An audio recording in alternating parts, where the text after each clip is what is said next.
Okay. Gosh, there's a lot of sick people out there to get up this time of morning. All right. This is the real alcoholics. All right. My name's Polly Pistol, and I'm an alcoholic. Hey, Polly. And I'm not sure for sure what we're going to do today. Ann and I kind of talked about it, and then I talked with Lee, and Lee said, "What are you going to do?" And I said, "I don't know. I don't really know." But the name of the workshop is healing spiritually. What's the name of it? Healing.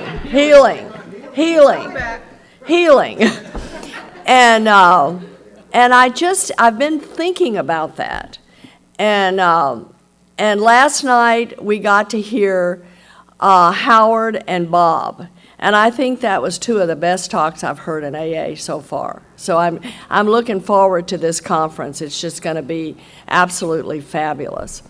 And Ann, thank you so much for inviting me. I was so privileged to be at your first one, and I'm so grateful to be able to come back. And Caitlin for hosting. And you guys don't know, but I got a big red basket in my room with all kinds of goodies in it. So, it's you guys treat your guests well. So thank you very much. Thank you.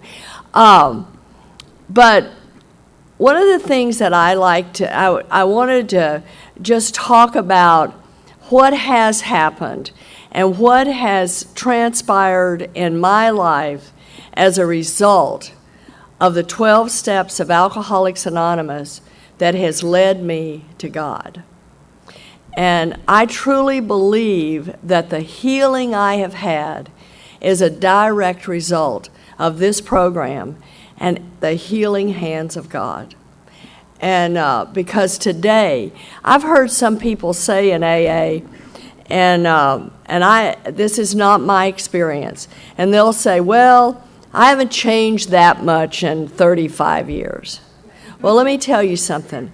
I'm not even the same person that I was when I came here 35 years ago. And probably the greatest testimony to the program of Alcoholics Anonymous is that I have a son who's 29 years sober in this program. And what he says in his AA talk is, I knew AA worked because I saw the transformation in my mother. And that's it. The big book of Alcoholics Anonymous talks about we are reborn. I am not the same person that came here at all. And that is a direct result of the steps of Alcoholics Anonymous. And this is why I love this format. And I just love that God gave you the vision, Bob, to have this format, because this is doing the steps, and it's doing the steps the way I love to do them. And that is through our experience, because that is what the book continues to talk about, is sharing our experience, strength, and hope. And it's like, I don't have a degree in the big book of Alcoholics Anonymous, but what I like to share with you, in fact, I'm not even got the kind of mind that remembers passages really well. It's just it's not what I do. I have to mark up everything and write on everything, and then I'll go, oh yeah, I remember that. But what happens is that I can share my experience and what has happened to me in this program as a result of the steps of Alcoholics Anonymous. And what Howard said yet last night, the steps of Alcoholics Anonymous can do what nothing else can. Because I understand. And you listened to Bob last night talk about psychiatric units and treatment centers, and I know about that. And I know about being diagnosed, and now I think it's bipolar, but it used to be manic depressive. I know what it's like to be diagnosed that and clinically depressed. And I know what it's like to be medicated with lithium, and I know what it's like to be medicated with Librium and Valium and Seconal and Nimutol and all of these all-in-alls. I know what it's like to do that. And I was a military wife, and I will assure you the United States military was not interested in a hysterical woman on their hands. And I was, they were doing everything they could to keep me in tow. And I'm crazy. Without this program, I'm crazy. I'm crazy with it. You should see me without it. But that's who I am. But what happens is because of the steps of Alcoholics Anonymous, I'm the woman I am today.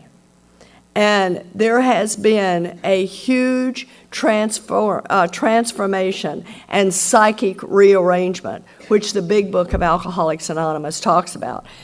I had the same God Howard had, and Howard was talking about that, except that one of the things for me is that I have Bob talks about the parents he loved so much. I had very, very loving parents. I was a treasured child, and I'm an only child. And my parents absolutely loved and adored me. And my parents didn't have a lot of money. In fact, they didn't have much at all. But they sacrificed their lives to give me all the things any little girl would want to have. And I'm 72 years old, and women at my age, our mothers didn't work, but my mother worked. You see, and of course, I felt terrible about that because as a little girl, I had to go to a babysitter. And then I had to, then I was a latchkey kid, and nobody I knew was a latchkey kid. I mean, all kids are today, just about, but I didn't. I mean, so, the disease and that restless, irritable, and just all of this stuff that goes on was inside of me from a little girl that is just always, you had more than me. Always that feeling of unrest, always there, just restless, irritable, and discontent. It was there my entire life. I never was satisfied. Nothing you could do was enough. Now, I had no idea until I came to the rooms of Alcoholics Anonymous that was spiritual sickness. I didn't know that. And what happened is I was handed the big book of Alcoholics Anonymous, and it told me I had a spiritual malady and that there was nothing you could do for me. Nothing was enough. And I had no idea how to deal with this spiritual malady. So the first 3 years of my sobriety, I stayed sober. And I really believe that I worked the steps. I did the steps. And I think it's because I worked them early in my sobriety, I believe is the only thing that kept me sober. Because I did do the steps. I got sober in Texas, and we believe in doing the steps quickly and then study the book for a lifetime and get into service. And I believe that kept me sober, much like we kept sober in the flying blind years when AA first came to be. Because I worked with people, I was of service, and I looked at my character defects as good as I could. And many inventories later have shown me a very different way to live this program. But I did enough to keep me sober. And that was in the first 3 years of my sobriety. The first 3 years of my sobriety were absolutely torment for me. Because what I did is I took sexual acting out and just filled, I was sober, but I used that to make me feel good, and ended up hitting a bottom in sobriety that was devastating because it was against everything that I ever believed in, was to behave like that. And that's what I did. I acted out sexually for the first 3 years. I just knew that if you just love me enough, that I'd be okay. If you just love me. And it's, I did not even begin to have a clue at the depth of my self-centeredness. Not even a clue of how self-centered this alcoholic is. And one of the things that I do a workshop called Emotional Sobriety, and I got everything. This book is a treasure to me, and this book is the language of the heart. And what happened for me is that in 1989, and I always show this because it's got the date right here. I've got a better book now in big print because I can see it better. But I always want this book because this is the turning point of my sobriety. But I was working up to God giving me this book so that it would touch my heart. And what happened is I didn't get this book till I was 12 years sober. But I want you to know that I stayed sober and I worked these steps, but just somewhere in the back of my head, there was always that thought that if it gets too bad, I can still commit suicide. So I just still had that slight ideation that it was always there.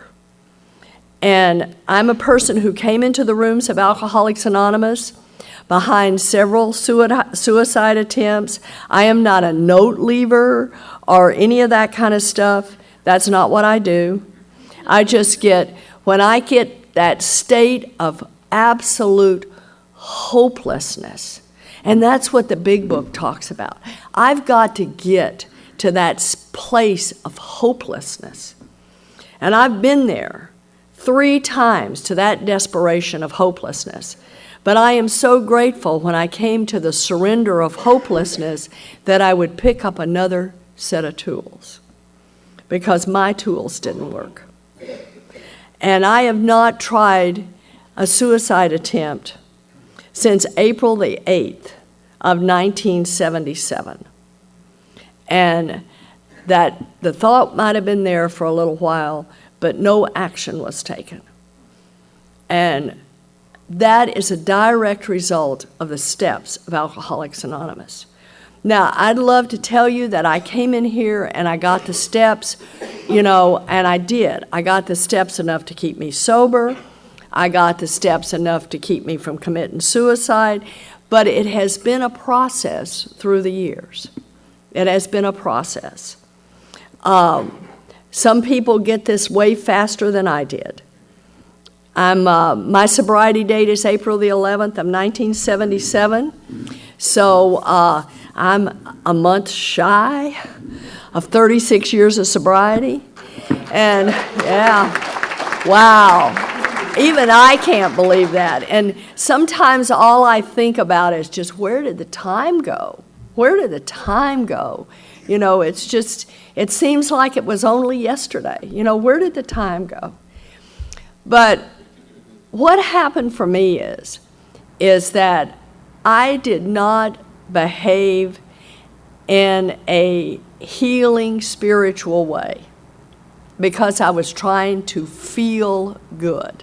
That's what I was trying to do. I still had that, that alcoholic thing of I gotta feel good.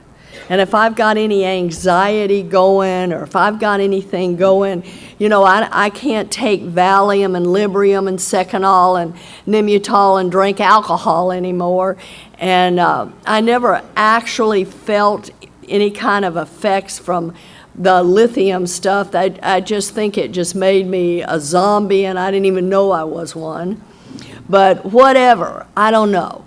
But all I know is that I am able to live today. And just like what Howard said, with having this, with the steps of Alcoholics Anonymous. And those steps led me to a God of my understanding. Now, I was raised Southern Baptist. And like Howard said, he was Kansas. And everybody likes to think they live in the Bible Belt. Well, I'm sure I did. I know he did, but I'm sure I did. And I grew up in South Texas. And it was, one of the things that was going on and where I lived is I grew up in Port Arthur, Texas, which was on the border of Louisiana. And I mean that there was a lot of Cajuns that lived in Port Arthur. And the Cajuns were Catholic.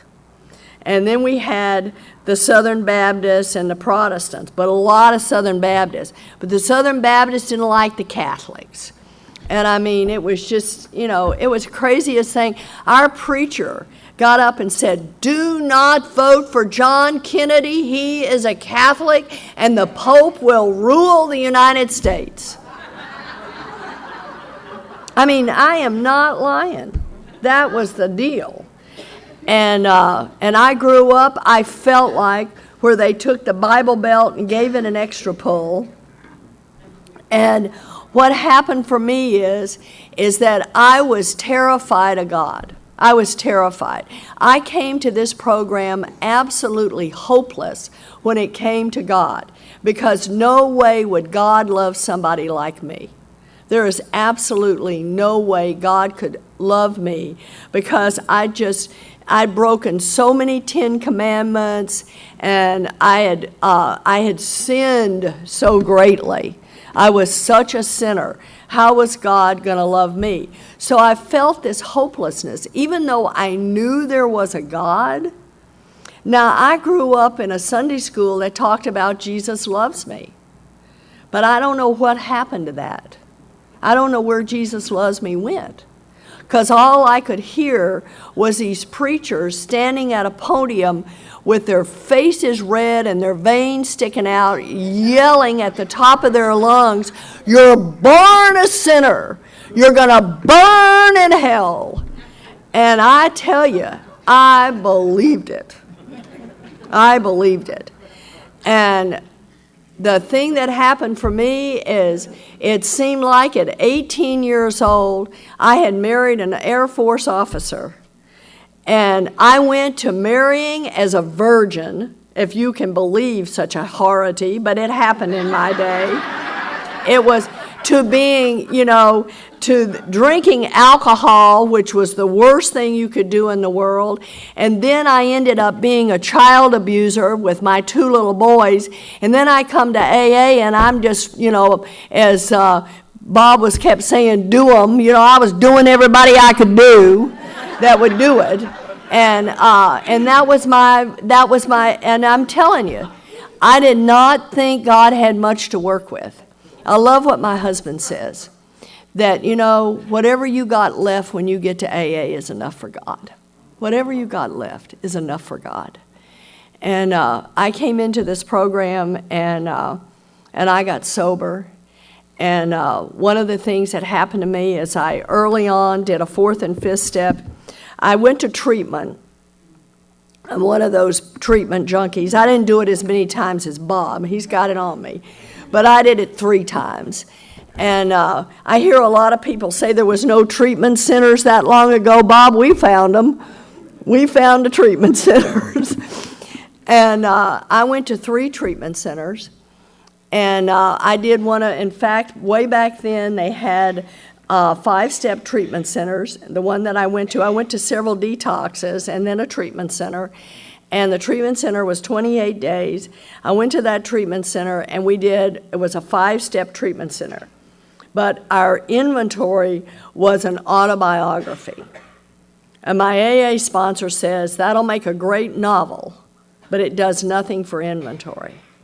And when I did my inventory, and I was presented with myself, I didn't know if I could stay sober. Again, I'm placed in this place that I don't know if I can stay sober. And the reason I drank once in treatment is I got sober, I fell in love with AA. But sober, I couldn't live inside my own skin. I was I was abusive child to my parents. I was an abusive mother to my children. I was so self-centered. Sometimes I can't even believe it. You know, I got it bad now, but you'd have no idea what it used to be like. And I just couldn't live with myself. I couldn't live with the stuff I'd done to my husband, and he was sick. I mean, I just couldn't. I mean, he was 100% disabled from the Air Force. He was so sick. And I was doing all this stuff. And I thought, you know, somebody like me doesn't even deserve to live on the planet. I was so guilty and so ashamed. And then I went to this 28-day treatment center behind a suicide attempt. I was court committed there.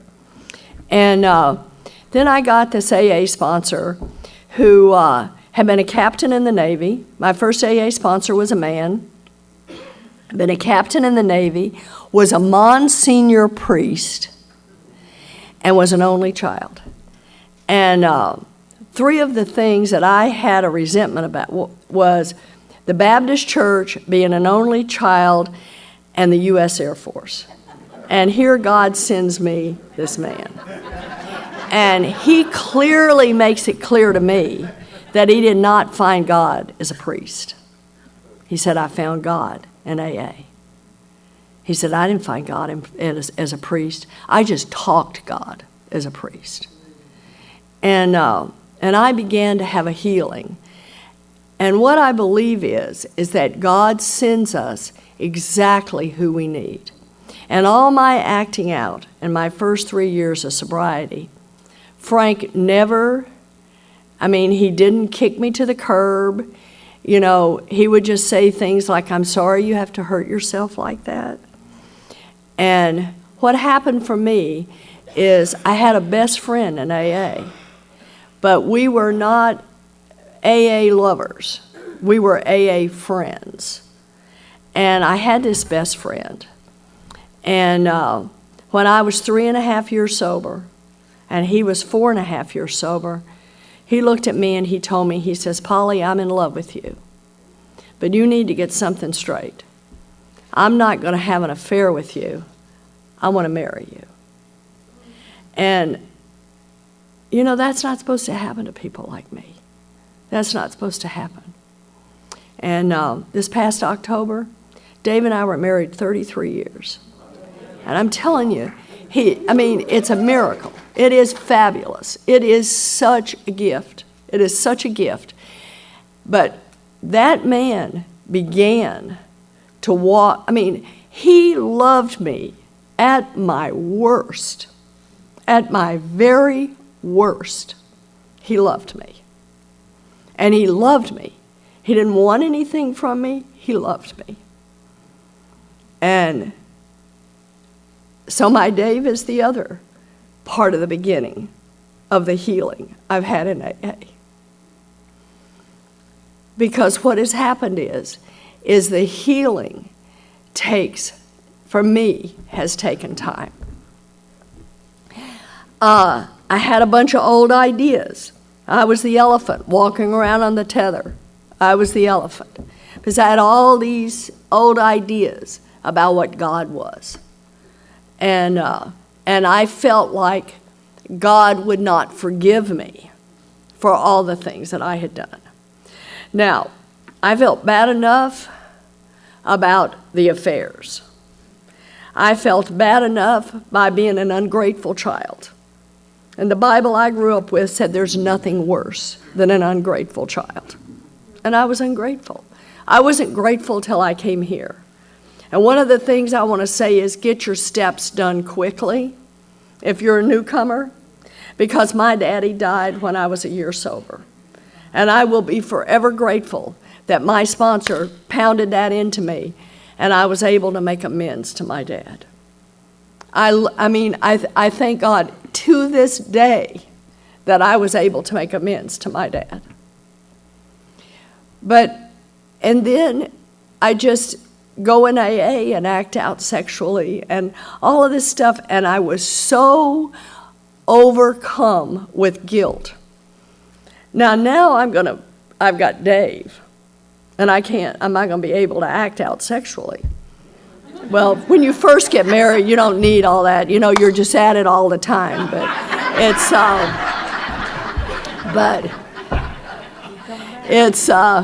but now things are, I'm gonna really begin to grow spiritually, and really get into the steps. But the more I give up all of these other things, the more all of this stuff comes up, and I'm overwhelmed with guilt. Overwhelmed with guilt.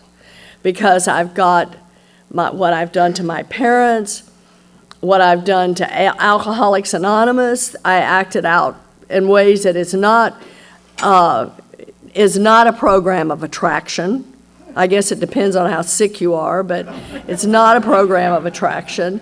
And, but the thing that was killing me in my sobriety was what I had done to my sons. And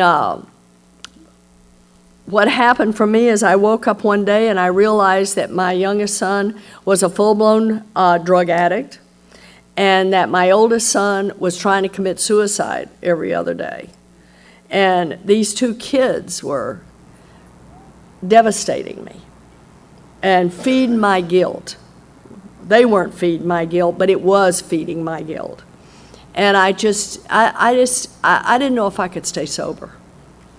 And when I was 5 years sober, my son tried a severe suicide attempt. And I just didn't know if I could stay sober. I didn't know if I could stay sober. But one of the things that I know is that God loves me so much that in my darkest hour, He will give me an angel. In my darkest hour, I get an angel. And what happened for me, I was in this meeting, and I had come in because my daughter-in-law had just called me, and my son was in the emergency room. He had put a pair of scissors in his stomach, and I was just, I can't do this. I cannot live. I got a kid running Venice Beach, and I've got a kid doing this. I mean, I'm in too much pain. And of course, I think it's all because of me. If it wasn't because of me, and it wasn't because I had abused these children so badly, because nobody ever abused me, but I abused. And I had abused these children. But the other crazy side of all that is I love these children with all my heart and soul. But I just would get into these rages of blind anger, and I would hurt my children. And I just knew it was all my fault. And I went into this meeting one night, that night that my daughter-in-law called. I was on my way to a meeting when she called. I again think that that was totally the hand of God. And believe me, I didn't see it then, okay? When we see all this stuff, most of this is all hindsight. I didn't see it at the moment. I went into this meeting, and I know none of you, because I'm so nice, would believe that I would ever act out in an AA meeting. But it was a discussion meeting, and I shared what had happened, and some guy in the back cross-talked, and he said, "You just need to turn those boys over." And I flew out of that chair, and I screamed at him with my fist. I've had my fist in the air a lot. And, when I get mad, I get my fist in the air at God. And I flew up and I said, "Do you want to tell me how to do that?" Well, of course, he didn't know. But what happens is that God sent me an angel. And this lady walked up to me, and she was a double winner. And she was a member of Al-Anon. And she walked up to me, and she said, "Polly, I need to take you to a meeting." And she took me to a meeting the next day. I was 5 years sober. And she took me to an Al-Anon meeting the next day. And those ladies began my healing. Those ladies put their arms around you and around me, and they said, Polly, of course you feel the way you feel. You're a mother. Of course you feel that way. But what we're going to show you how to do here is to love your sons without it killing you. And I began a journey of learning how to love my sons without it killing me. And a healing began. My youngest son got sober when I was 6.5 years sober. And we began this walk together. But my oldest son was still having problems. In fact, my oldest son is not a member of AA, but in October, he celebrated 3 years sober. And he has not drank, the way I drank, but he would drink periodically. And so what happened is that now he's sober and doesn't drink. So I'm just telling you, if you're waiting, some of you are waiting around for your kids to get better or them to get sober, just don't quit 5 minutes before the miracle.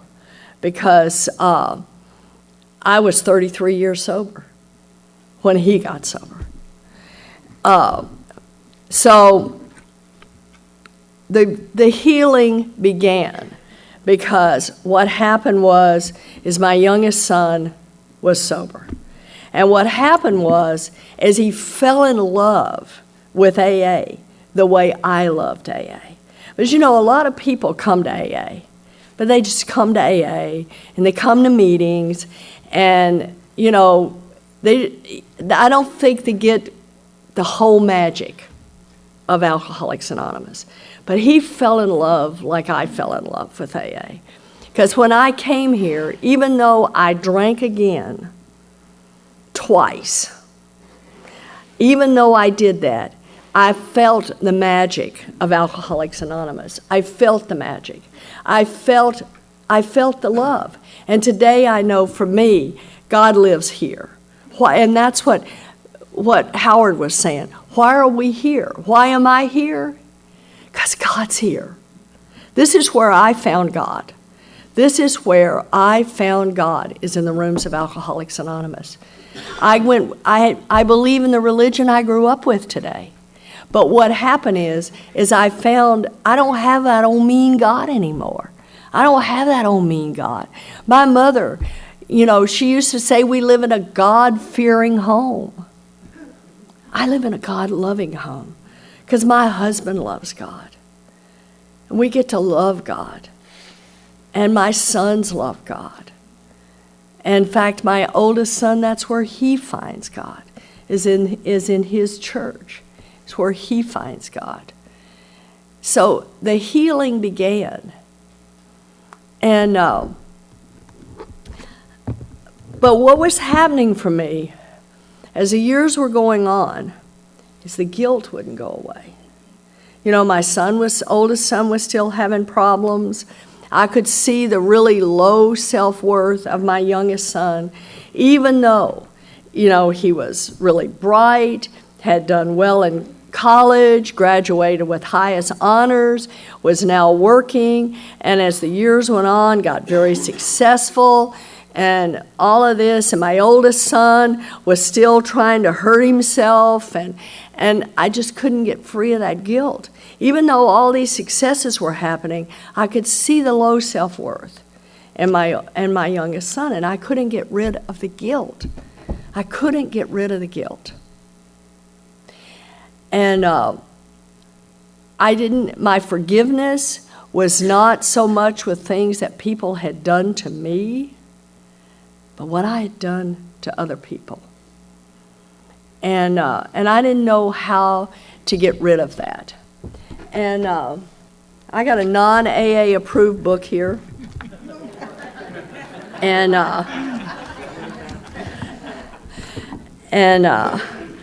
one of the things is I love the Lord's Prayer. And it breaks my heart in so many places that they don't want to do the Lord's Prayer anymore. Because we did it since AA began.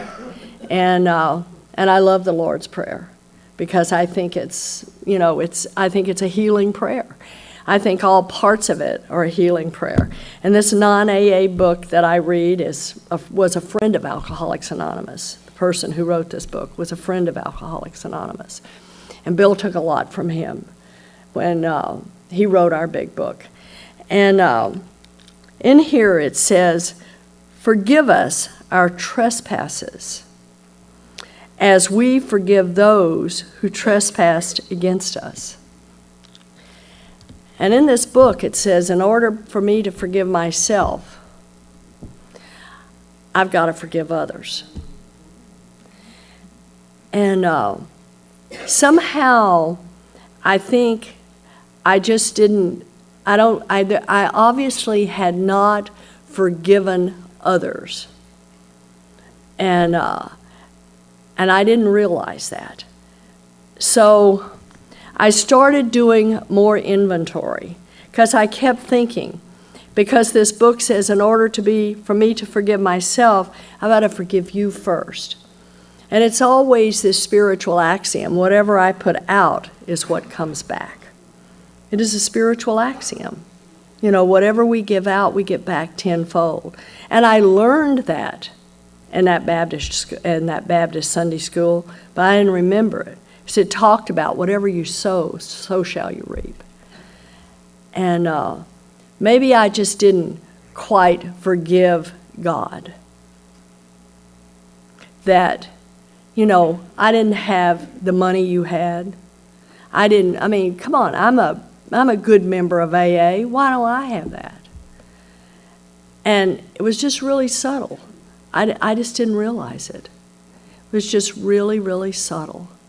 And I still had these character defects. And I believed that our character defects are what separate us from God. That's what separates me from God, is my jealousy, my envy, my judgment, my criticism, my anger, all the character defects I have that separate me from God. And I thought, well, if God had, when I looked at it and I finally had that surrender what happened is I got the surrender in 1995. I had a huge surrender. Because what happened is I was living in Southern California. The bottom fell out of aerospace. And my husband and I lost everything. We lost our home.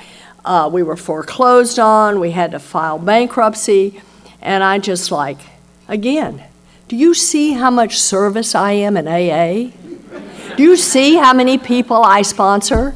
This is the kind of stuff that's supposed to happen to newcomers, not people who've been around a long time. And I was really angry at God. I felt like I had given my soul to AA.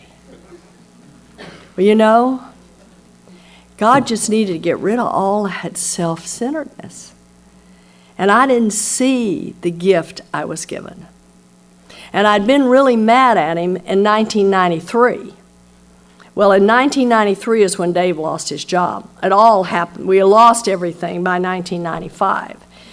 But in 1993, my first grandchild was born, and he was born deaf. I sponsor all these women who have all these kids, and they don't even want them. And we have this beautiful grandchild, and our grandchild's born deaf. And I just was so mad at God that he did that. And so in 1995, I had a surrender. We can have a surrender. I love what Clancy says. We surrender. We throw in the towel. And then we quickly take it back. And then we start throwing it in piece by piece for the rest of our life. What happened in 1995 is I just took a big piece of it and threw it in and realized that what God was trying to do for me is to get all of this self-centeredness out of the way so that I could love him more. Now, did I get that right away? Not hardly. I was pretty upset that all this had happened. But as the years went on, that was the process. And the forgiveness was that I thought God was trying, I still had that punishing God. Not as bad. There had been improvement, but I still had that punishing God. And today I know that everything I have and the way I live is exactly the way God wants me to live. And probably if I had all the things that I think I want and that I think I ought to have and that I think will make me happy, would probably remove me from the relationship I have with God. I don't know. All I know is because of the experiences that I've had and thought they were horrible experiences. And as Clancy says again, it was only my perception of reality. What happens is those experiences have made me have a closer walk with God. Now, we started late, so I'm going to just finish up with one thing, because everybody needs to get in here and have a little break so that we can get in here for Ralph. Step 11. I've always done step 11. I've always read stuff, and I've been reading this book I was just reading out of since I got sober. And I've always read As Bill Sees It and the 24-hour book, and then I'll go on to some other book. But it seems like I always go back to Around the Year with Emmett Fox. That's the book that I'm referring to. And I always go back to it. And I've always read 10 and 11 and the big book of Alcoholics Anonymous. Not always, but I would always have this quiet time and I would pray, but I wasn't big on meditation, and I just couldn't seem to get my mind really quiet. And what happened is I'm still not good at getting the mind quiet. That's still not something I do really well. But what I do is I definitely contemplate the 24 hours ahead. And used to, when I was working, I gave God 15 minutes in the morning. And I was one of these very structured people. I'm still structured, even though I'm retired. I'm a real structured person. And I was on this tight schedule when I was working. And I gave God 15 minutes in the morning.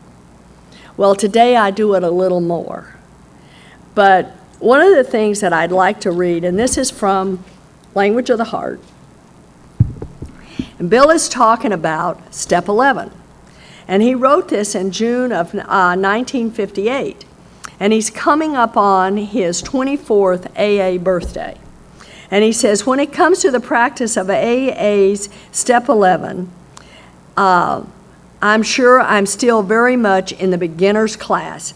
I'm almost a case of arrested development. Around me, I see people who make a far better job of relating themselves to God than I do.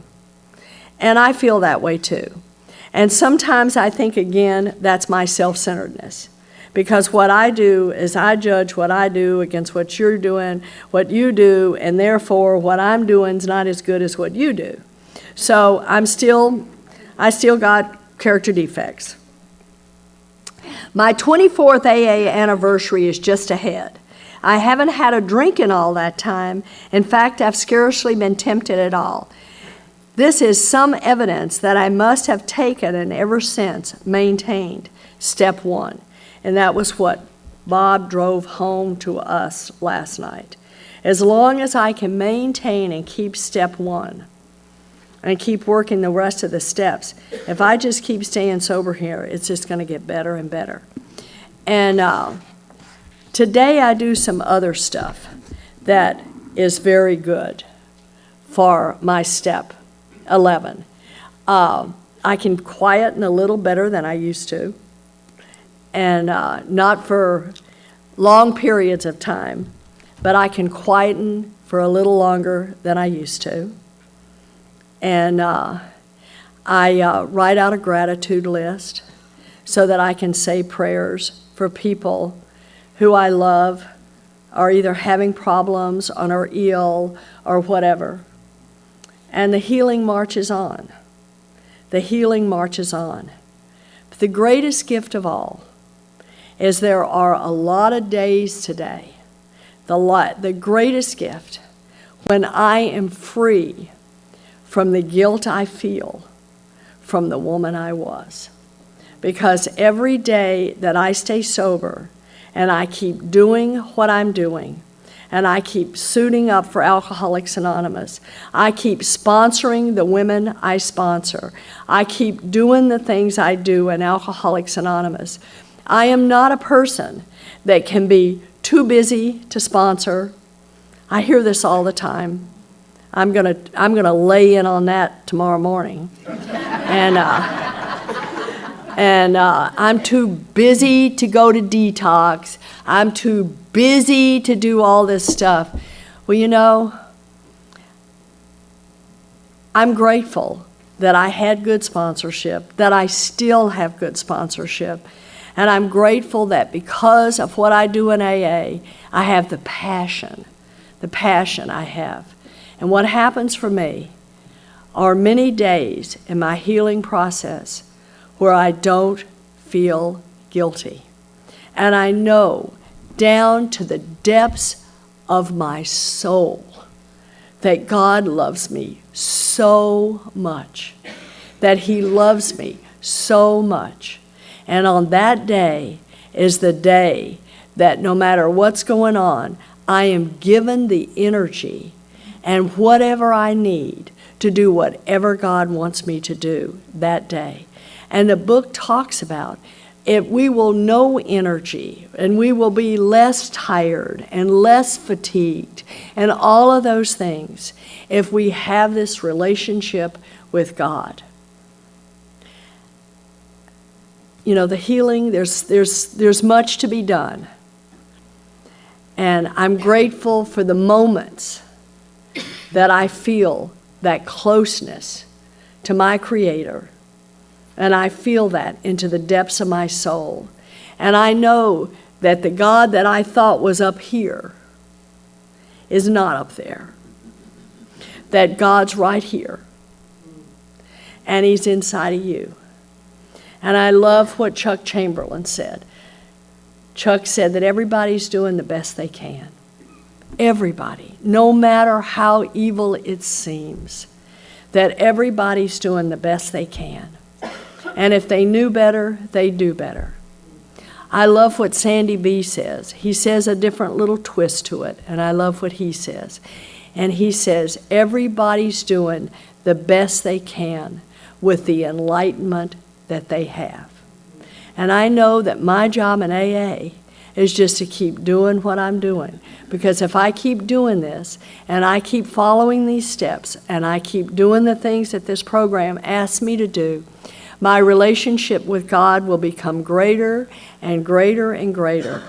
And my enlightenment and my healing will continue to grow. Thank you.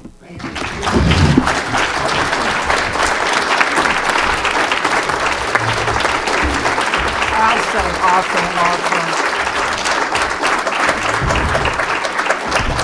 I'd like to thank Polly for sharing her experience.